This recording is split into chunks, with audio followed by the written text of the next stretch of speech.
ప్రజలకు life line అయినటువంటి గ్రామీణ ప్రాంతాల నుంచి వైద్యం కొరకు, విద్య కొరకు, ఉపాధి కొరకు 65 లక్షల మంది బస్సును వాడుతా ఉన్నారు. వాళ్ళ అంశంలో మానవతా హృదయంతో వ్యవహరించాలి.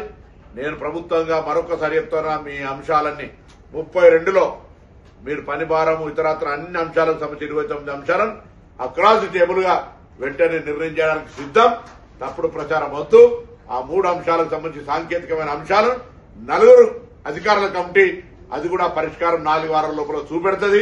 మొన్న జగిత్యాల్లో గౌరవ మాజీ ముఖ్యమంత్రి గారు మాట్లాడినటువంటి ఆలోచన మేరకు ఆ పార్టీ నాయకత్వం హరీష్ రావు గారు మాజీ అధ్యక్షుడిగా ఇటువంటి ఒక వ్యవహారాన్ని కుట్ర ద్వారా ఆర్టీసీ వైఫల్యాన్ని చేపట్టే ప్రయత్నం జరుగుతుంది అనేటువంటి మాట ఇలా వాళ్ళ నాయకత్వానికి అనుబంధంగా ఉన్న వ్యక్తుల మాట ఒకటే కనిపిస్తుంది. ఇది దురదృష్టకరం. నేను మరొక్కసారి కార్మికులందరికీ, ఒకవేళ సంఘ నాయకులు ప్రభుత్వం నిరసన చెప్తే చెప్పండి.